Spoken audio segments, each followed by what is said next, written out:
Hello everyone, welcome to exam info academy.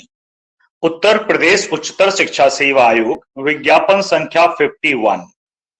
विज्ञापन संख्या 51 के लिए बैच चल रहा है। सामान्य ज्ञान हम पढ़ा रहे हैं और इसी कड़ी में यूनिट 4 आपकी चल रही है, मानव एवं पर्यावरण। इसमें पहले कुछ लेक्चर्स हम दे चुके हैं आपको। सारे लेक्चर्स एक साथ देखने होंगे आपको, तो आप प्लेलिस्ट में चले जाइएगा। प्लेलिस्ट भी इसी नाम से है, यूनिट 4 मानव एवं पर्यावरण। टॉपिक जो इसमें कवर किए गए हैं वो सिलेबस वाइज ही कवर किए गए हैं। मानव एवं पर्यावरण का अंतर संबंध मतलब इकोलॉजी, पर्यावरण या क्षरण का मतलब होता है प्रदूषण, कारण एवं निवारण, यही चल रहा है।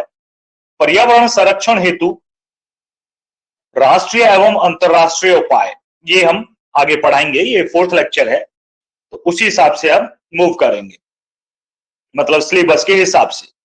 तो हम प्रदूषण पढ़ रहे थे। अगर आपने लास्ट लेक्चर देखा है हमारा, तो लास्ट लेक्चर देखा है तो उसके बाद ही इसे ज्वाइन कीजिएगा, कनेक्टेड है सभी। तो हम प्रदूषण पढ़ रहे थे, पर्यावरणीय क्षरण पढ़ रहे थे, जो कि मुख्यतः 5 प्रकार के होते हैं, जिनमें से ध्वनि प्रदूषण हम पढ़ चुके थे।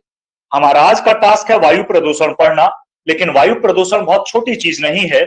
वायु प्रदूषण, पहले वायुमंडल को हमें जानना होगा। एक्चुअली वायु नहीं, वायुमंडलीय प्रदूषण है।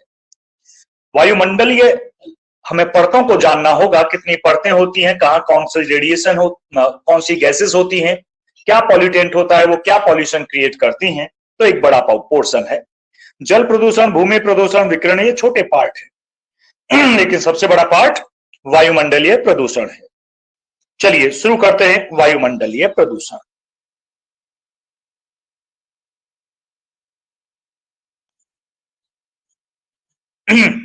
वायुमंडलीय प्रदूषण में मुख्यतः क्षोभ मंडलीय तथा समतापीय मंडलीय, समताप मंडलीय प्रदूषण का अध्ययन किया जाता है। अब क्वेश्चन ये है, ये क्षोभ मंडलीय क्या है और समताप मंडल है क्या? तो इसके लिए ये जानना जरूरी है कि वायुमंडल की परत को 5 परतों में विभाजित किया जाता है। पूरे एटमॉस्फेयर को हम 5 लेयर्स में एक तरह से डिवाइड करते हैं। तो पहले ये जान लें, फिर प्रदूषण पर आएंगे, सीधी सी बात है। तो इस वीडियो में इतना सब कवर नहीं होगा। इस वीडियो में हम केवल इन मंडलों के बारे में, इन परतों के बारे में जानेंगे। और जब नेक्स्ट लेक्चर होगा तो फिर वायुमंडलीय प्रदूषण फिर से स्टार्ट होगा, तो उसमें हम पढ़ेंगे। तो आज परतों के बारे में जानते हैं। ये मत सोचिएगा कि परतों का क्वेश्चन नहीं आता है, 2021 में ही पूछा गया था, तो यहां से भी क्वेश्चन बना हुआ है। वायुमंडल में 5 परत हैं, या हमने उन्हें 5 परतों में वायुमंडल को विभाजित किया है। पहला है क्षोभ मंडल, ट्रोपोस्फीयर। दूसरा है समताप मंडल, स्ट्रेटोस्फीयर। फिर है मध्य मंडल, मेसोस्फीयर। फिर है वायुमंडल, थर्मोस्फीयर। और वायुमंडल बाहर वाला, एक्सोस्फीयर। ये 5 पार्ट हैं, 5 लेयर्स हैं एक तरह से वायुमंडल की। यहां देख लीजिए, अगर आपको नोट्स की पीडीएफ चाहिए तो आप इस नंबर पर व्हाट्सएप कर दीजिएगा, अदरवाइज आप खुद नोट्स बनाए तो बहुत ही अच्छा है। चलिए आगे बढ़ते हैं। पहले क्षोभ मंडल पे आते हैं, जो सबसे नीचे है, पृथ्वी के सबसे करीब है, धरती के। यह वायुमंडल की सबसे नीचे की परत है। ध्यान दीजिएगा, नीचे की परत है। यह वायुमंडल की सबसे महत्वपूर्ण परत है, क्योंकि हम मनुष्य इसी मंडल में मौजूद वायु में सांस लेते हैं। आगे इसकी औसत ऊंचाई 13 किलोमीटर है, ध्रुवों के निकट 8 है किलोमीटर और विषुवत वृत्त पर 18 किलोमीटर है, तो औसत ऊंचाई होगी 13 किलोमीटर। अलग अलग है, विषुवत रेखा इक्वेटर पर अलग है और पोल्स पर अलग है।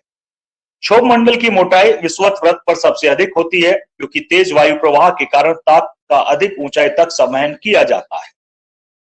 आगे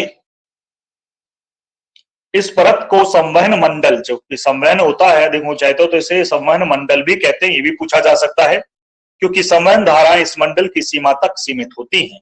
इस मंडल के प्रति 165 मीटर की ऊंचाई पर तापमान में 1 डिग्री सेंटीग्रेड की कमी आती है। इसे परिवर्तन मंडल भी कहते हैं। इस कारण इसे परिवर्तन मंडल भी कहते हैं। 165 मीटर ऊपर जाने पर 1 डिग्री कम हो जाता है टेम्परेचर। इस परत में धूल कण जल वाष्प मौजूद होते हैं, बल्कि सबसे ज्यादा होते हैं। मौसम की लगभग सभी घटनाएं, वर्षा, कोहरा, ओलावर्षण इसी परत के अंदर होती है। मतलब मौसम जो बदलता है वो इसी परत में बदलता है, आप ये सीधे तौर पे बोल सकते हैं। दूसरे पर आते हैं। दूसरा है समताप मंडल। आप इसे स्ट्रेटोस्फेयर बुला सकते हैं। क्षोभ मंडल मतलब जो पहला था ट्रोपोस्फेयर और समताप मंडल को अलग करने वाले भाग को क्षोभ सीमा कहते हैं। ये 1 से 1.5 मीटर का भाग होता है। इस मंडल की औसत ऊंचाई 50 किलोमीटर तक है। मौसम की लगभग सभी घटनाओं से लगभग ये मुक्त होता है, इसमें कोई मौसम का प्रभाव नहीं पड़ता, लिहाजा इस परत की परिस्थितियां हवाई जहाज उड़ाने के लिए आदर्श होती हैं। मतलब हवाई जहाज इसी परत में उड़ाया जाता है। कभी आए क्वेश्चन हवाई जहाज कहां उड़ेगा तो इस परत में। आगे कभी कभी इस परत में विशेष प्रकार के बादलों का निर्माण होता है जिसे मूलाभ मेघ, ये भी पूछा जाता है question, mother of period cloud कहते हैं। कहां होता है जी? समताप मंडल में होता है। आगे बढ़ते हैं।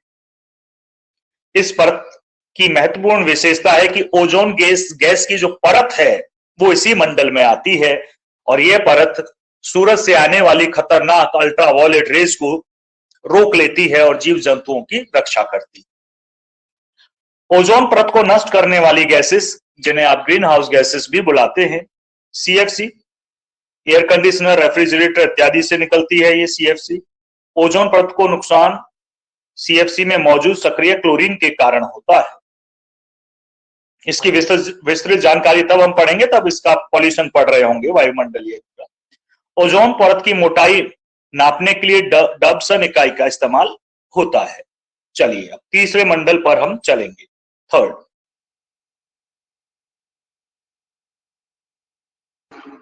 यह है मेसोस्फीयर मध्य मंडल। पहला क्षोभ था, दूसरा समतापीय मंडल और तीसरा मध्य मंडल। यह समताप मंडल के ठीक ऊपर स्थित होता है। इसकी औसत ऊंचाई 80 किलोमीटर तक है। इस परत में ऊंचाई के साथ साथ तापमान में कमी होने लगती है और 80 किलोमीटर की ऊंचाई तक पहुंचते पहुंचते -100 डिग्री सेंटीग्रेड तक चला जाता है। अंतरिक्ष में प्रवेश करने वाले उल्कापिंड इस परत में आने पर जल जाते हैं। आगे मध्य मंडल की ऊपरी परत को मध्य सीमा बुलाते हैं। सबसे ऊपरी परत का नाम क्या है? मध्य सीमा, क्योंकि ये सीमा है इसकी। इसके बाद से यहां बाह्य वायुमंडल का स्टार्ट होता है। चलिए चौथा पार्ट पढ़ते हैं। थर्मोस्फीयर, वहां बाह्य वायुमंडल भी बुला सकते हैं आप, बाह्य वायुमंडल। यह मध्य मंडल के ठीक ऊपर स्थित है। इसकी ऊंचाई, भाई मध्य मंडल से कहां तक? 80 किलोमीटर, 80 से 400 तक चले जाइएगा तो वो थर्मोस्फीयर है। यहां पर बढ़ती ऊंचाई के साथ तापमान अत्यधिक तेजी से बढ़ता है। इस परत की महत्वपूर्ण विशेषता यह है कि यह आयन मंडल भी बोला जाता है। आयन मंडल मध्य मंडल के ऊपर 80 से 400 किलोमीटर होता है। कम वायुदाब और पराबैंगनी किरणों द्वारा यहाँ पर विद्युत आवेशित कण बनते हैं। अल्ट्रावायलेट रेज थी ना जो समताप मंडल में ओजोन लेयर रोक लेती है, यहां थोड़ी रोकेगी, ऊपर है तो यहाँ ये आवेशित कर देती है कणों को, जिन्हें आयन कहते हैं। इसलिए इसे आयन मंडल के नाम से भी जाना जाता है। आयन मंडल का उपयोग हम मनुष्य रेडियो संचार के लिए करते हैं, यानी कि पृथ्वी से प्रसारित रेडियो तरंगें, रेडियो वेव्स इस परत द्वारा पुनः पृथ्वी पर परावर्तित कर दी जाती हैं। अगर ये परत ना हो ना तो ऊपर ब्रह्मांड में चली जाएंगी रेडियो वेव्स, वापस लौट कर नहीं आएंगी। तो संचार उपग्रह इसी परत में होते हैं। ठीक, सारे संचार उपग्रह इसी परत में होते हैं। आगे बढ़ते हैं। लास्ट परत बची है पांचवी, वही मंडल, एक्सोस्फीयर, सबसे बाहर का, अंतरिक्ष वाला बोल दो इसे आपसे। वायुमंडल की सबसे ऊपरी परत है वही मंडल कहलाता है। हल्की गैसें जैसे हीलियम, हाइड्रोजन यहीं से अंतरिक्ष में तैरती रहती हैं। इस परत में मौजूद सभी घटक विरल होते हैं और धीरे धीरे बाहरी अंतरिक्ष में मिल जाते हैं। Means that's a connectivity between earth, atmosphere and space, तो ये आप भी बुला सकते हैं। तो 5 इस वीडियो में हमने जाना कि 5 परतें होती हैं वायुमंडल की। अब चूंकि हमें प्रदूषण पढ़ना है, हम ये थोड़ी पढ़ रहे थे, हम प्रदूषण पढ़ रहे थे।